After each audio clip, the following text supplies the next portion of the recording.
Tonight, when the sun goes down, walk to the end of a long hallway or down into your basement and flip the switch off. As the space goes completely dark, you are probably going to feel an uncontrollable urge to sprint the rest of the way. You know your house is empty. Your logical brain knows you are perfectly safe. But the hair on the back of your neck is going to stand up, and your heart will start beating faster anyway. That sudden burst of paranoia isn't you being childish. It is a 400,000-year-old survival instinct screaming at you to run. Today, we treat the dark like a minor inconvenience. But for 99.9% of human history, the setting of the sun was a daily death sentence. When the world went black, you were no longer the top of the food chain. You were a slow, weak, nearly blind ape trapped in the pitch black, surrounded by massive predators that could see you perfectly. Every single night was a 12-hour hostage situation. So, how did our ancestors survive half their lives completely blind? The answer is, they didn't just survive. The terror of the dark literally mutated the human brain. It changed how we sleep, how we speak, and how we form societies. Let's start with the most obvious question. How did ancient humans actually sleep without being eaten? When the sun goes down, primates like chimpanzees climb up to 50 feet high into the canopy to sleep safely out of reach. But early humans walked on two legs. We sacrificed our climbing advantage for running stamina. We had to sleep on the dirt, right in the middle of the food chain. The primary defense was fire. A campfire acts as a literal 30-foot force field. Inside that glowing circle, you are safe. Step outside of it into the dark, and you become food. But a force field only works if it stays powered. Fire dies if nobody feeds it. So, who stays awake to guard the perimeter? In 2017, anthropologist Dr. David Sampson went to Tanzania to study the Hadza people, one of the last true hunter-gatherer tribes on Earth.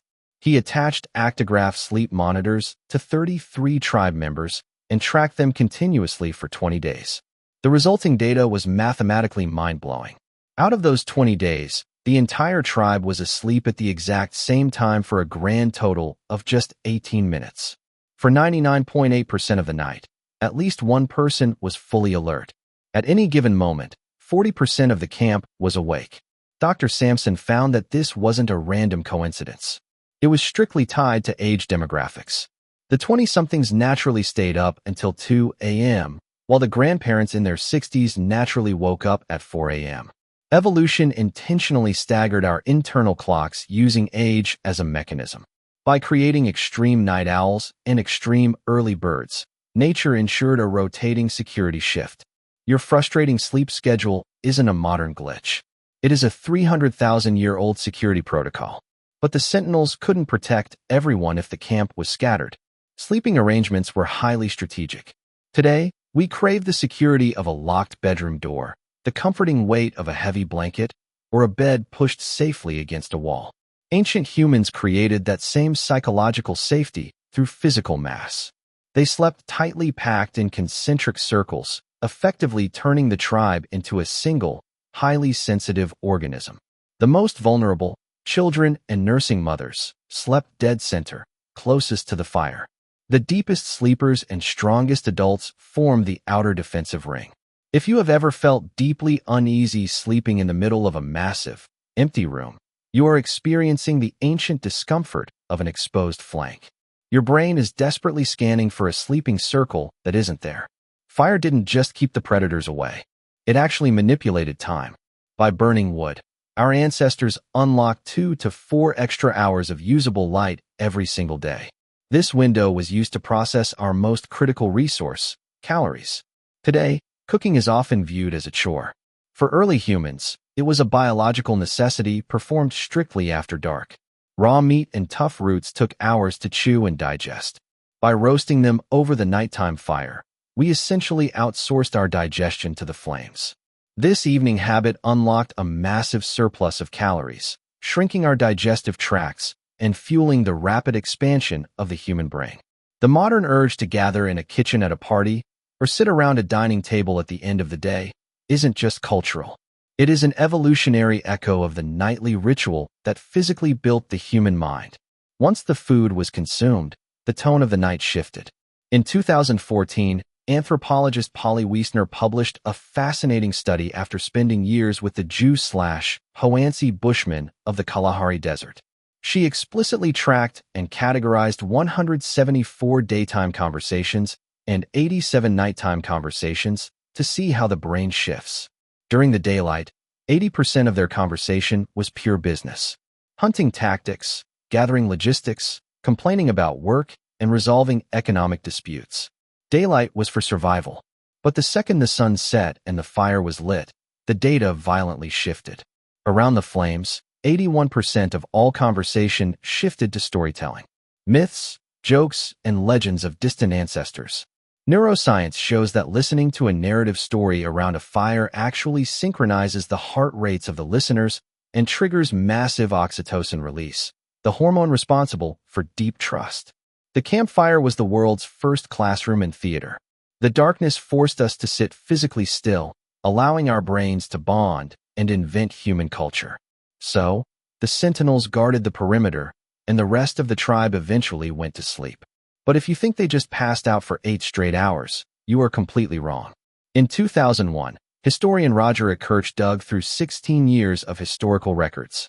He found over 500 references proving that before the industrial age, humans naturally slept in 2 distinct shifts. They called it first sleep and second sleep. People would go to bed at sunset, sleep for roughly 4 hours, and then wake up in the dead of the night. For 1 to 2 hours, the entire camp would be awake. They used this time to tend the fire, talk, make love, or sit in absolute silence. A psychiatrist named Thomas Ware proved this in 1992. He locked 15 volunteers in darkness for 14 hours a day for a whole month. Within weeks, their bodies automatically reverted to this exact ancient rhythm. Ware found that during this 2-hour midnight wakefulness, their brains flooded with prolactin. The levels actually doubled compared to normal daytime wakefulness. Prolactin is the exact same hormone released during deep meditation and after orgasm. It wasn't a disorder. It was an entirely distinct state of human consciousness that most modern people have never experienced. So what killed it? We did. We commercialized the light bulb, and within a single generation, we completely wiped out a rhythm that took 300,000 years to build. Today, over 83% of the global population lives under light-polluted skies. We bombard our retinas with artificial blue light for 8 hours after sunset. Just turning on a standard bathroom light at midnight suppresses your melatonin production by over 50%. Your brain literally cannot tell the difference between an LED screen and the actual sun. It shatters your circadian rhythm. However, researchers found that just 1 week of camping with zero artificial light, no flashlights, no phones, resets your circadian clock by a full 2 hours, proving the ancient code is still in you. We took away the distraction-free campfire storytelling and replaced it with endless scrolling. And when you wake up at 2 a.m., staring at the ceiling, feeling wide awake, you panic. You think you have a medical disorder called insomnia. But you aren't broken. Your body isn't malfunctioning. Waking up in the middle of the night is your biology asking for the midnight watch. It's your brain waiting for you to tend the fire, look at the stars, and sit in the quiet meditation that built our species. We didn't just banish the predators when we lit up the world. We banished a fundamental part of our own biology. So tonight, when you flip that switch, maybe don't look at a screen. Sit in the dark for a while. Your brain has been waiting 400,000 years for the silence.